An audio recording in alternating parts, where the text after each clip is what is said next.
with late game execution. No, ain't no party like a Diddy party, so. Yeah, that's what's up. Yeah. Yes, sir.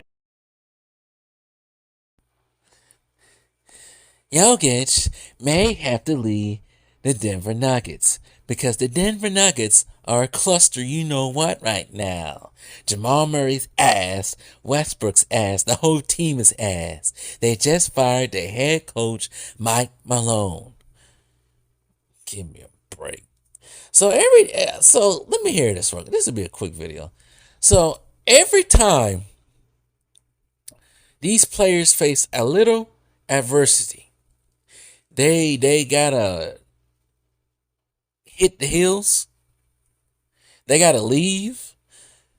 See, that's the culture of today's NBA. When the tough gets tough, you face a little adversity, a little punches.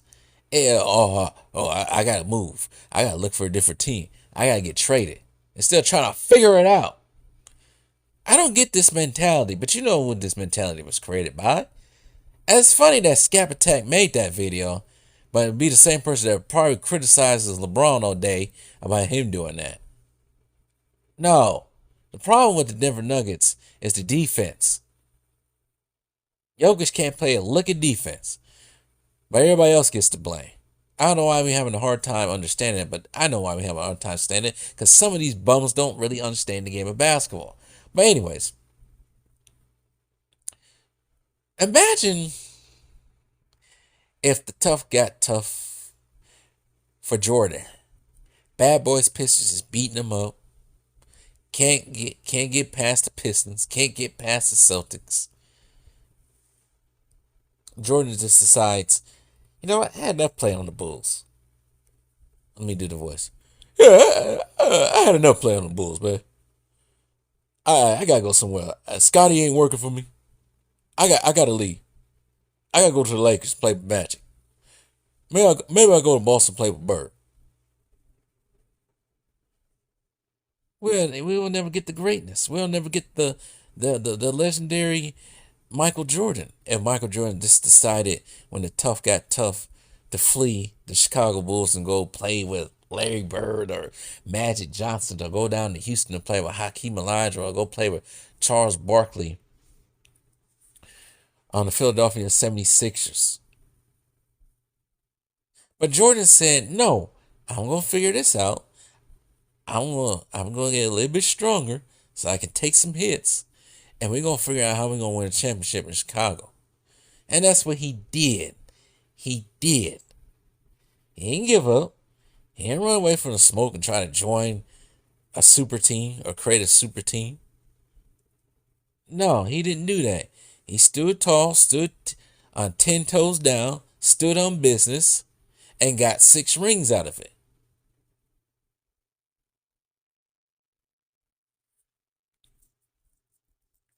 Today, these guys, man, they lose in a season, it's time to go somewhere else. And I think that's why Giannis is pretty much beloved, because, yeah, you face adversity. First year in the playoffs, you got a taste of it.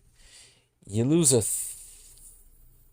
think they went 7 games with the Bulls. They might have went 6 or 7 games with the Bulls 10 years ago. Next year after that, you didn't get to playoffs because everybody's injured. 17-18 season, you get back to the playoffs, you go 7 games with the Boston Celtics. You lose in a thriller. 18-19 season, you go 16-22. You sweep the the Detroit Pistons. You lose game 1 at the Eastern Conference semifinals to the Boston Celtics. You get blown off the court. But in reverse, you reverse sweep the Boston Celtics, and most of the games was a blowout. That's with Kyrie, Gordon Hayward, young Jaylen Brown, and Jason Tatum. But Jason Tatum's young, but y'all was talking about Jason Tatum's this and that at that age anyway. So you lose. You get to the next round. You play Kawhi Leonard. You start out the series 2-0, and then you go to Toronto, and everything goes downhill after that. Toronto makes adjustments.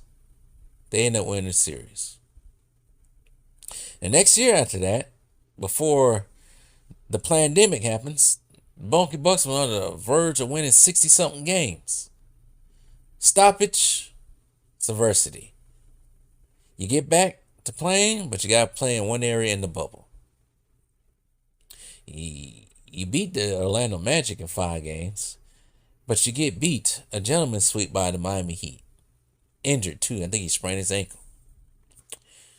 You come back the next year, everybody's talking about, Giannis got to leave. Giannis got to leave. Giannis got to leave. Go to Toronto. Go to Golden State. Go to the Lakers. Go to... Nope. What did Giannis do? Say, I'm going to stay the course. I'm going to stay in Milwaukee. We got to refigure out some players, move some players around, and figure out what we need to do. Team goes 46-36. Third seed in the East. Finishing out strong. The regular season strong. Sweep the Miami Heat, the same team that gentleman sweep you the year before. You lose Dante DiVincenzo to a nasty ankle injury, but you keep playing. You also get P.J. Tucker mid-season. Let's not forget that. You got to play Brooklyn. Everybody's against you now. Everybody's against the Milwaukee Bucks, against Giannis. You got Kareem over here. Kareem Abdul-Jabbar. Still hurt at how Milwaukee treated him. You got him out here saying, I don't think the Bucks can win, beat the Nets. Well, guess what? You lose game 1. You get humiliated in game 2. Your coach is faced with possible retirement. Forceful retirement. You come back, win game 3.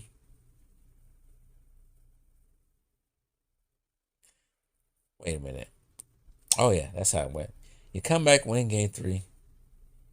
You win game 4. No, I think they won game 3 and game 4. They come back and lose another game. Something like that. I think it was weird how that happened. But they face adversity. I think they down for most of this series. You come back, tie the series up. You go in the thrilling last quarter with the Brooklyn Nets with KD. You find a way to win in overtime. You play the Atlanta Hawks. You lose game 1 to the Atlanta Hawks. Was it game 4? You hyperextend your knee. The whole city of Milwaukee is like all in shock because they think it might be over. But your teammates hold you down and end up getting to the finals without you. You come back game 1 and get a 20-20 double-double.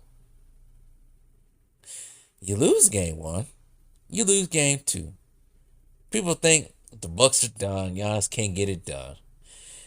Phoenix Suns fans dancing on his jersey while it burns for whatever reasons. I don't know why. You get back to Milwaukee and reverse sweep the Phoenix Suns to get your first ring. Next year after that, you do good. First round against the Bulls, you lose Chris Middleton, but you get out that series. Then you got to go against the Boston Celtics, same Boston Celtics that freaking beat the living daylights out of Kevin Durant and Kyrie Irving. You go 7 games within, 10 toes down without Chris Middleton. You lose.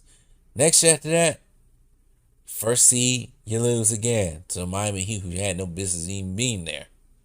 But you lose to the Miami Heat, humiliated. You even get injured during that. Last year, you don't have your main boy no more. One of your boys no more. Drew Holiday. He gone. You get Lane Dollar. You get injured midway through the season. A game against the Boston Celtics, which they did win. You lost for pretty much the season. You struggle for most of the season. Go through 2 coaches during the season. You lose. You come back next season. Go almost 2-9. And now you're about to possibly finish the season 48-34, something like that. 47-34.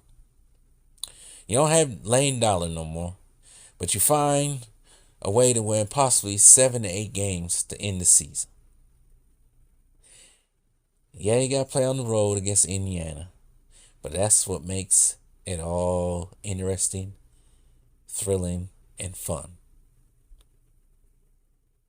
You don't run from the smoke. You run towards the smoke. And now it's up to you to find a way to win. And possibly try to win this thing again. People criticize, talking about can't get out the first round now. Can't beat Cleveland. Can't beat the Knicks. Can't beat Boston. But you know what? You take it on the chin. You man up. You stand on business and go out there and play. But the team that drafted you almost 10 years ago. Well, not almost 10 years ago. More than 10 years ago. See, if everybody just decided just to flee the team they was drafted on because the tough got tough, we wouldn't have these legends like Tim Duncan, Dirk Nowitzki, Kobe Bryant, Michael Jordan, Magic Johnson. Now Giannis Antetokounmpo. We wouldn't have all this. We have just people just leaving when the tough got tough, and when it got too tough, they cried in the corner and wanted to be traded. And try to play on some super team. I don't want Jokic to go down that route. Jokic got drafted to a team that never won a championship. That's his own kingdom. Like Milwaukee's is Giannis' kingdom. Kings don't flee for other people's kingdoms. That's the problem with today's NBA. They're soft. And LeBron set a precedent when he did that. And then KD followed right in his footsteps and did the same thing.